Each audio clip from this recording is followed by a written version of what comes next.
नमस्कार, जय हिंद। मैं आदित्य सिंह हिंदी की दुनिया के चैनल पर एक बार फिर से आप सभी भाई बहनों का बहुत बहुत स्वागत करता हूँ। फिर से आ चुके हैं हम एक नए क्लास में, एक नए अध्याय में। विशेषण पार्ट 5। हो सकता है आपको कैमरे में ना दिख रहा हो, पर ये हमारा आगे का क्लास है। जैसे हम रोजाना क्लास लेते हैं, वैसे ही एक और क्लास में आप सभी लोग का बहुत बहुत स्वागत है। बताइएगा आप लोग कैसे हैं कमेंट में, और उम्मीद करूंगा आप लोग भी बहुत बेहतर होंगे। बहुत अच्छे से आप अपनी अपनी पढ़ाई कर रहे होंगे, चाहे आप 11th के छात्र हों, चाहे आप 12th के छात्र हों, क्लास 10th, आप किसी भी स्टैंडर्ड में हो, बहुत ही अच्छे से आप अपनी पढ़ाई करिए और बहुत ही अच्छे से आप अपने जीवन में आगे बढ़िए, ऐसा मैं आपसे उम्मीद करूंगा। तो एक बार फिर से हम अपने एक नए अध्याय में, एक नए क्लास में आगे। अध्याय हम नया नहीं कहेंगे, अध्याय तो वही पुराना वाला ही रहेगा, लेकिन हमारा जो क्लास है वो होने वाला है विशेषण पार्ट 5। ठीक है, तो हम जरा देखेंगे कि हम अब तक क्या पढ़े रहे थे। मित्र, विशेषण का ये जो क्लास है ये अंतिम क्लास होने वाला है। अब तक हम पढ़े रहे थे प्रयोग एवं संरचना के आधार पर विशेषण के भेद। हमने अब तक पढ़ा था, हमने अब तक जाना था कि प्रयोग एवं संरचना के आधार पर विशेषण के कितने भेद होते हैं। तो बताया था मैंने कि प्रयोग एवं संरचना के आधार पर विशेषण के 4 भेद होते हैं। ठीक है, हमने कौन कौन सा जाना था? हमने परिमाणवाचक को सीखा था, जिसमें हम माप तोल के बारे में जाने थे। उसके बाद संख्यावाचक, जिसमें निश्चित संख्या के बारे में जाने थे।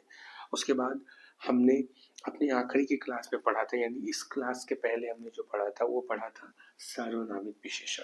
सार्वनामिक विशेषण क्या होता है कि सर्वनाम के ठीक बाद यदि संज्ञा शब्द आए तो वही क्या कहलाता है मित्र? सार्वनामिक विशेषण कहलाता है। इतना हमने पढ़ा था। आज के अध्याय में हम पढ़ेंगे गुणवाचक विशेषण।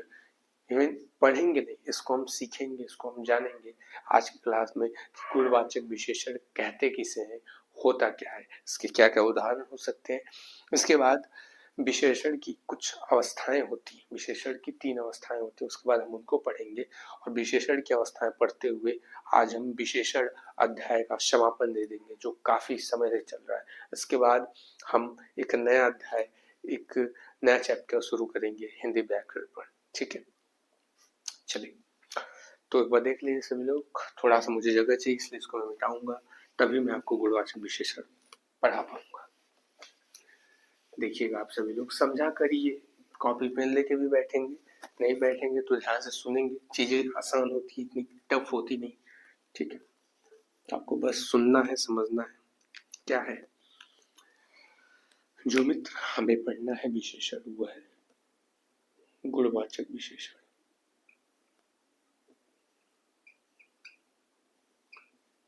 गुणवाचक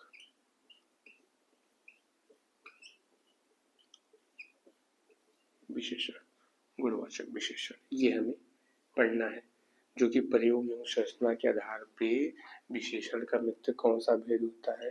बोलेंगे भैया विशेषण का ये होता है चौथा भेद। क्या होता है गुणवाचक विशेषण? जैसा नाम से ही पता चल रहा है, गुण हो, नाम से ही पता चल रहा है क्या हो, गुण हो। ठीक है, देखते हैं वे शब्द। जरा देखिएगा क्या मैं लिख रहा हूं, क्या मैं बताने की कोशिश कर रहा हूं। वे शब्द जो संज्ञा या सर्वनाम, वे शब्द जो संज्ञा या सर्वनाम के गुण,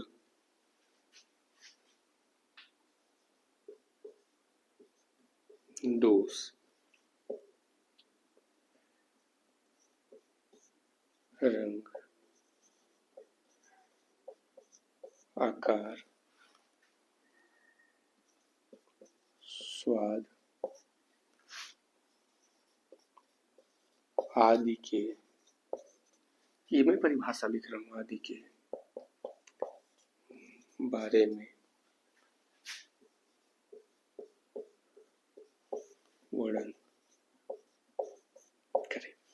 बड़ा ही साधारण सा हमने एक परिभाषा लिखा है कि वे शब्द जो संज्ञा या सर्वनाम के गुण, दोष, रंग, आकार, स्वाद आदि के बारे में वर्णन करें, यानी आदि के बारे में बताएं हमको।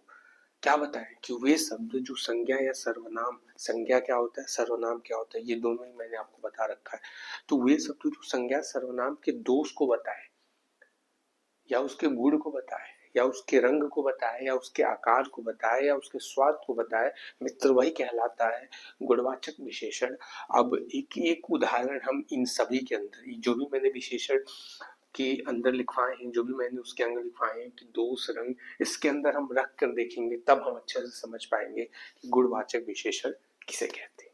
ठीक है, तो देखिए क्या लिखा हुआ, वे शब्द जो संज्ञा या सर्वनाम के गुण, संज्ञा सर्वनाम के गुण क्या हो सकते हैं या गुण हो क्या सकता है, पहले ये हम जानते हैं गुण क्या हो सकता है। बेसिकली देखिए, गुण के बारे में बात करें तो किसी व्यक्ति के अंदर क्या गुण हो सकता है कि वो एक अच्छा हो सकता है, बिल्कुल बोलेंगे हाँ भाई बिल्कुल।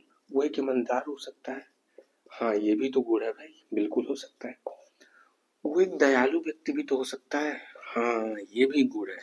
वह एक सच्चा व्यक्ति भी हो सकता है, ये भी गुण है। एक मिनट मैं जा देख लेता हूँ कि कैमरे में ये चीज दिख रहा है कि नहीं, क्योंकि इस समय मैं अकेले हूँ तो ये खुद ही से मुझे करना पड़ रहा है, स्वयं मुझे करना पड़ रहा है। तो एंगल काफी अच्छा आ रहा है। और जब से मैं हिंदी की दुनिया पे इंडिया फाउंडेशन कोर्स के नाम से पहल शुरू किया मैंने, हिंदी की दुनिया, तो बच्चों देखो, कैमरा जब ऑन होता है तो मैं बिल्कुल, मुझे इस बात का एहसास नहीं होता कि मैं कैमरे की तरफ देख के पढ़ा रहा हूँ, बस यही देख के पढ़ा रहा हूँ कि वो कुछ बच्चे हैं या कुछ बच्चे या बहुत सारे वो बच्चे हैं जो कभी मुझे अभी तो देख रहे होंगे कुछ बच्चे, लेकिन आने वाले समय में कुछ बहुत सारे बच्चे हैं जो मुझे देखेंगे। ऐसा मुझे खुद पे विश्वास है और आप सबका प्यार है कि अगर आप मेरी चीज़ों को पढ़ेंगे, देखेंगे, समझेंगे, उस काबिल समझेंगे, तो इस संख्या को भी आप बढ़ाएंगे। तो मैं जब कैमरा ऑन होता है तो मैं बहुत ही अच्छे तरीके से आपके साथ खुल जाता हूँ। अभी बहुत लोग होते हैं, मैंने सुना है कि मैं थोड़ा सा रोक रहा हूँ, उसके लिए माफ़ी चाहता हूँ, कि मैंने बहुत लोगों को देखा हुआ है कि यार कैमरे पे तो चालू हो गया तो एक बार बोलना ही बोलना है, लगातार बोलना है। बहुत लोग ऐसे कहते हैं कि एक बार कैमरा खुल गया ऑनलाइन पढ़ाने के लिए तो केवल उसमें पढ़ाई वाली बात नहीं। ऑनलाइन कैमरा लाइक क्लासरूम, आपके लिए क्लासरूम जैसा होना चाहिए। तो हाँ, बच्चे बैठे हैं, आप बैठे हैं मेरे सामने, मैं आपको देख पा रहा हूँ, मैं आपको सोच पा रहा हूँ, मैं आपको इमेजिन कर पा रहा हूँ। कोई भी दिक्कत होता है, अनकंफर्टेबल भी होता हूँ, थोड़ा सा किनारे हो जाता हूँ मैं। तो जितना हम खुल के रहेंगे उतना ही हम कॉन्फिडेंट हो पाएंगे अपनी चीजों के लिए। ठीक है, जितना हम खुल के रहेंगे, जितना हम क्लोज होके, जितना हम खुद को कॉम्प्रोमाइज करके रहेंगे, उतना ही हमसे गलतियां होंगी, उतना ही चीजें हमसे अनकंफर्टेबल तरीके से कॉपरेट होंगी। तो हमें जरा खुल के रहना है, कंफर्ट जोन में रहना है, ज्यादा भी कंफर्ट जोन में नहीं चले जाना है। ठीक है, चलिए आते हैं अपने टॉपिक को, वापस आते हैं।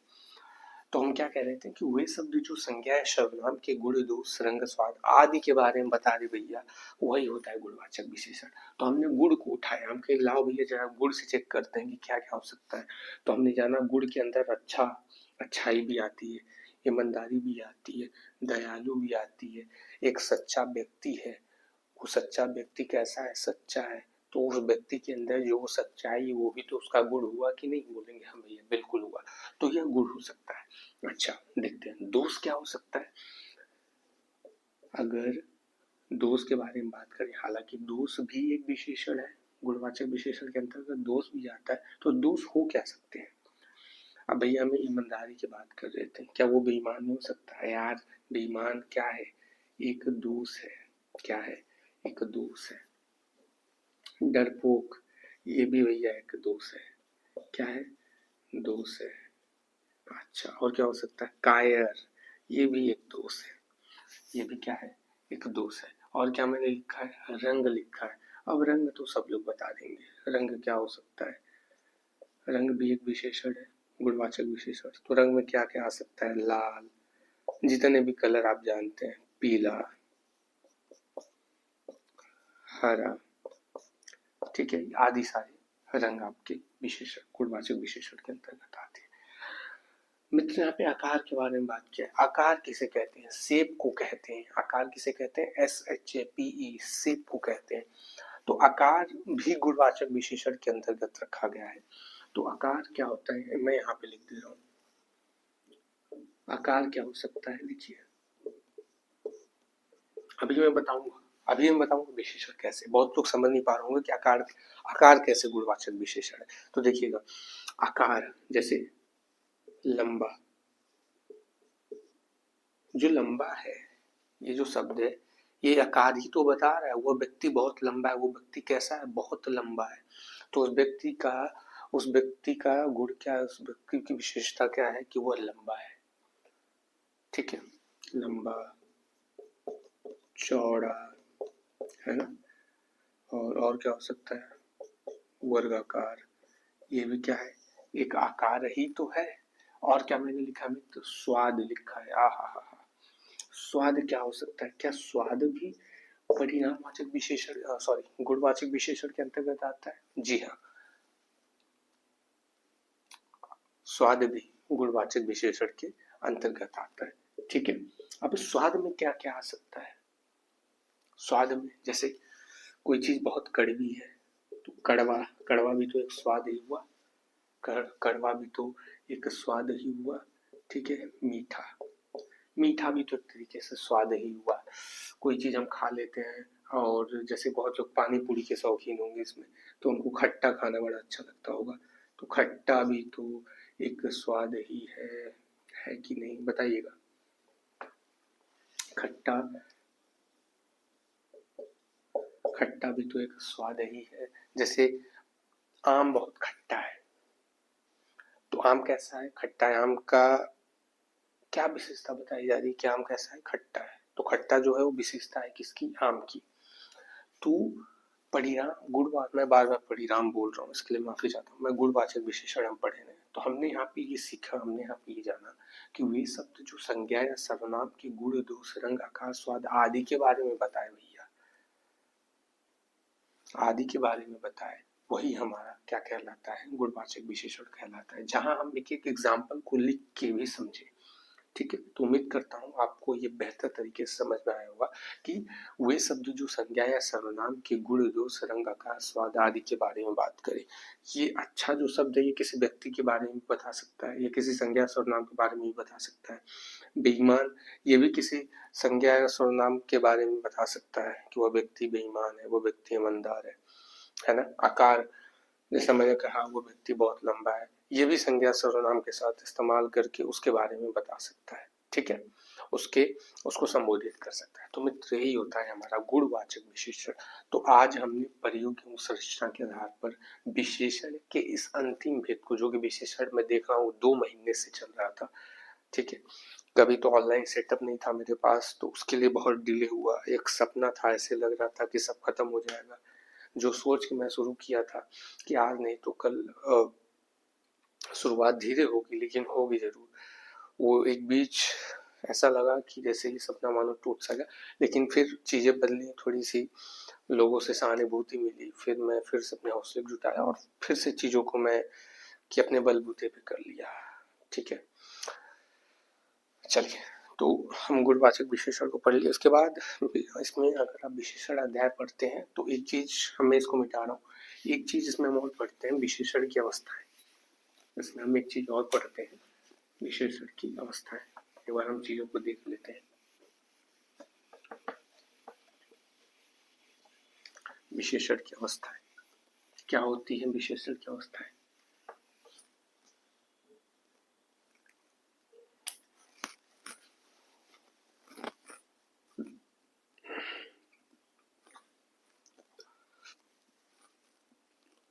तो हम क्या पढ़ रहे हैं, विशेषण की अवस्थाएं। देखिएगा,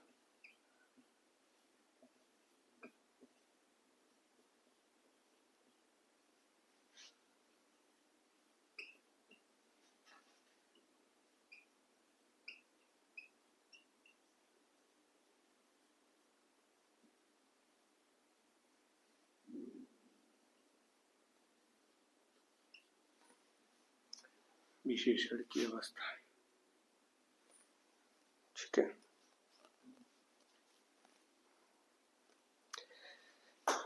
एक मिनट में जरा ब्लू वाले में इंक भर लूं एक बार।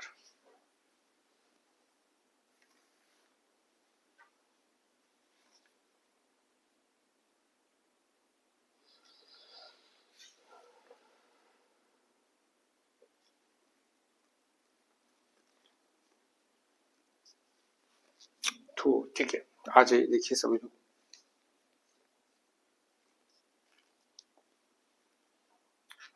तो हाँ, हम क्या पढ़ रहे थे मित्र? विशेषण की अवस्थाएं। देखिएगा जरा क्या होती है विशेषण की अवस्थाएं। तो मूलतः विशेषण की जो अवस्था होती है वो कितनी होती है? 3 होती है। तीनों को हम समझेंगे, ठीक है। सबसे पहले एक होता है हमारा मूल अवस्था।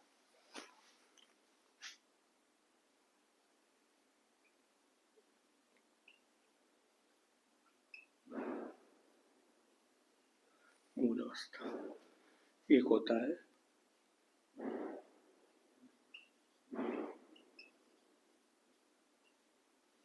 उत्तरावस्था और एक होता है उत्तमावस्था। घबराने की कोई बात नहीं है, चीजों को हम धीरे धीरे आहिस्ता आहिस्ता समझेंगे और सीखेंगे, और इस प्रकार से सीखेंगे कि हम उसे कभी आजीवन भूल नहीं पाएंगे। हम स्टेट गवर्नमेंट के किसी भी एग्जाम की तैयारी करें, लाइक यूपी पुलिस, यूपीएसआई, है ना, तो विशेषण, संज्ञा, सर्वनाम, समास, अलंकार, छंद जैसे अध्याय उसमें हमें देखने को मिलते हैं, ठीक है। छंद जैसे अध्याय हमें उसमें देखने को मिलते हैं, तो वो चीज आप यहाँ से पढ़ सकते हैं। चीजें वही होती हैं, पढ़ाने वाले व्यक्ति अलग होते हैं। कुछ लोग चेहरे के नाते पढ़ते हैं, कुछ लोग उनसे समझने के लिए पढ़ते हैं, ठीक है। तो कुछ टाइम पास के लिए पढ़ते हैं। हाँ भाई, सिंपल है, कुछ टाइम पास के लिए भी पढ़ते हैं। चलिए, थोड़ा सा लाइन इधर उधर गया है, मैं थोड़ा सा आवाज कम करके बोल रहा हूँ। इसका एकमात्र कारण ये है कि अभी मैं आपको टाइम दिखा दे रहा हूँ। अभी रात के 12 बज रहे हैं। आपको मैं यही देखिए, आसपास सब लोग सो गए हैं और मैं रात में क्लास देता हूँ, क्योंकि दिन में बहुत क्राउड रहता है, ठीक है। दिन में बहुत ज्यादा क्राउड रहता है, इसलिए थोड़ी सी शांति माहौल, थोड़ा शांति, वो शांति माहौल पाने के लिए मुझे रात में ये क्लास रिकॉर्डिंग करनी पड़ती है। तो थोड़ा सा मैं अभी, मुझको ऐसा लग रहा है जब मैं आवाज बढ़ाने की कोशिश कर रहा हूँ, रूम में ईगो जैसा कुछ ऐसा लग रहा है ना, जैसे मेरी आवाज मुझे 2 बार सुनाई दे रही है, तो इसलिए आवाज को थोड़ा सा कम करके मैं बोल रहा हूँ, और उम्मीद करूंगा कि आप चीजों को समझेंगे। चलिए आ जाए, विशेषण की कितनी अवस्थाएं होती हैं? 3 अवस्थाएं होती हैं। अगर आप विशेषण पढ़ते हैं तो मूलतः आपको ये चीजें पढ़नी है ताकि आपको समझ में आ जाए, ठीक है। इसके बिना अगर आप विशेषण खत्म करके चल रहे हैं तो मतलब आधा अधूरा ज्ञान लेके आप चल रहे हैं। वही बात हुआ कि अधजल गरी छल कर जाए, ठीक है। तो मूलावस्था क्या होता है? यह एक सामान्य अवस्था होता है। आप समझिएगा, बस मैं जैसे जैसे बता दूं वैसे वैसे समझिएगा। मूलावस्था क्या होता है? यह एक सामान्य अवस्था होता है, ठीक है। विशेषण की यह सामान्य अवस्था होता है। दूसरा क्या होता है हमारा? उत्तर अवस्था। दूसरा कौन सा अवस्था हमारा होता है? उत्तर अवस्था। इसमें मित्र क्या होता है? इसमें हम किसी एक चीज से इसमें हम तुलना करते हैं। इसमें हम किसी एक चीज से तुलना करते हैं। अच्छा भैया, तीसरा अवस्था क्या होता है? तीसरा अवस्था विशेषण का सर्वश्रेष्ठ अवस्था माना जाता है, श्रेष्ठ होता है। ये अपने आप में क्या होता है? श्रेष्ठ होता है। इन दोनों से श्रेष्ठ होता है कौन? उत्तम अवस्था। मूलावस्था वो सामान्य रहता है, न्यूट्रल रहता है ना, सामान्य अवस्था रहता है। उत्तरावस्था जिसमें किसी एक चीज से तुलना की जाती है, और उत्तमावस्था भैया किसी एक से नहीं, सबसे ही तुलना की जाती है। हाँ, यही होता है उत्तमावस्था, ठीक है। तो देखिए, मूलावस्था अब हम लिख लेते हैं जानकारी के लिए। यह विशेषण की सामान्य अवस्था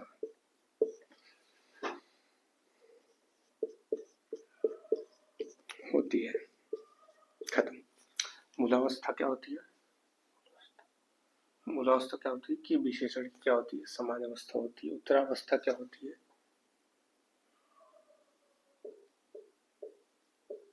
इसमें किसी एक चीज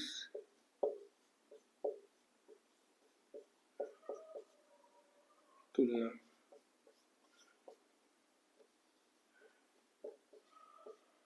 की जाती है।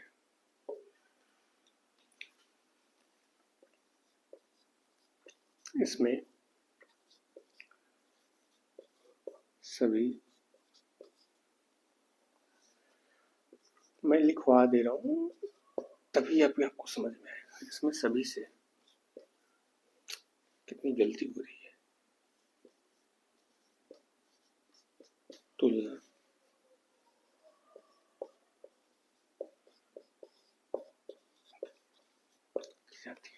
देखिए विशेषण की तीन अवस्था, मूल अवस्था, उत्तरावस्था, उत्तमावस्था। मूल अवस्था क्या होता है? विशेषण का सबसे सामान्य अवस्था होता है।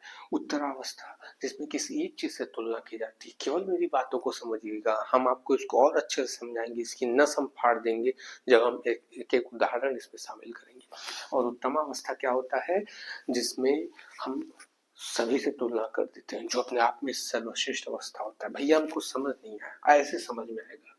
जैसे नीम का नाम सुना है? जो नीम सुबह में जो दातुन करते हैं उसका पत्ता कितना कड़वा होता है। तो नीम हम लिखेंगे, नीम को हम लिखते हैं, नीम कड़वा है। ये तो सामान्य हो गया, यहाँ से एक सामान्य का भाव आ रहा है। अभी भी आपको नहीं समझ में आ रहा होगा, कुछ लोग होंगे जो पहली बार देख रहे हैं, नहीं समझ में आएगा। नीम कड़वा है, ये एक सामान्य अवस्था में है। यहाँ केवल नीम के कड़वेपन की बात की जा रही है। लेकिन जैसे मैं उत्तरावस्था में इसी नीम को लेकर लूंगा तो यहाँ पे क्या लिखा हुआ है कि इसमें किसी एक चीज से तुलना की जाती है। अब हमें नीम को तुलना करवाना है, ठीक है? तो नीम जो है भैया सबसे कड़वा नहीं है। नीम देखते हैं करेले से भी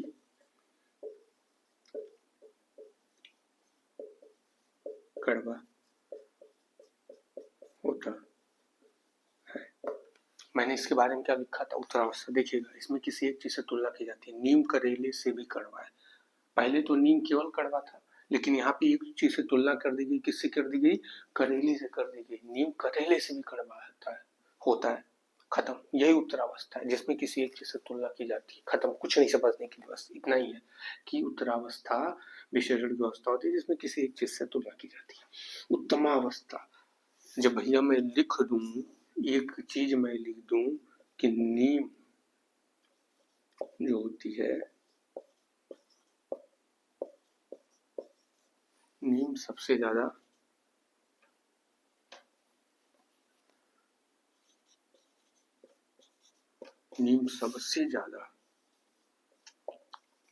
कड़वा होता है, तब तो भैया इसके आसपास कोई भटक भी नहीं पाएगा। मैंने क्या बोला? यहाँ पे किसी एक से तुलना करवा, यहाँ में सबसे तुलना करवा दिया, किसी को इसके आसपास नहीं भटकने दिया और लिख दिया नीम सबसे ज्यादा कड़वा होता है। नीम भैया ना ही करेले से कड़वा है, ना ही किसी और चीज से कड़वा है, नीम सबसे कड़वा है। खत्म। तो उत्तमावस्था विशेषण की वह अवस्था होती है जो अपने आप में सर्वश्रेष्ठ होती है, श्रेष्ठ होती है, और जहाँ सभी से तुलना किया जाता है। तो नीम सबसे ज्यादा कड़वा होता है, वो किसी एक से नहीं होता, वो सबसे कड़वा होता है। ठीक है, आई बात समझ में? तो यही मित्र विशेषण की अवस्थाएं थी। और आज इस क्लास में हमारा विशेषण का अध्याय यहाँ पे समाप्त होता है। अब हम इसके बाद जब भी अगली नई क्लास लेके आएंगे तो वहाँ हम एक नए अध्याय के साथ हम और आप मिल रहे होंगे और एक नए चीजों को एक नए सिरे से हम समझते हुए चलेंगे। ठीक है, देखिए रात को अब 12:30 बज चुका है लगभग मेरे हिसाब से, और हमारा विशेषण का अध्याय यानी विशेषण पार्ट 5, मैंने विशेषण को छोटी छोटी किस्तों में क्लास किया ताकि क्लास का जो ड्यूरेशन है वो कम बने और लोग इजीली देख पाए। ठीक है, लोग इजीली चीजों को देख पाए, समझ पाए। तो उम्मीद करूंगा कि आप आज के मेरे क्लास से बहुत कुछ सीखे होंगे, बहुत कुछ समझे होंगे, अगर आप गंभीरता से देखे होंगे तो। नहीं तो कहने की बात है, सारे टीचर कहते हैं हमसे समझे होंगे। हर टीचर बढ़िया पढ़ाता है, बस थोड़ा सा कॉन्सेंट्रेट करके देखने की बात होती है, सीखने की बात होती है, समझने की बात होती है। ठीक है, तो चलिए मिलते हैं अगले क्लास में, अगले अध्याय में, एक नए चैप्टर के साथ, एक नए टॉपिक के साथ, और इसी चेहरे के साथ, इसी वाइब्स के साथ। और आप भी उम्मीद करूंगा मुस्कुराते हुए आएंगे हमारी इस नए क्लास में। तब तक अपना बहुत सारा ख्याल रखिए। जय हिंद।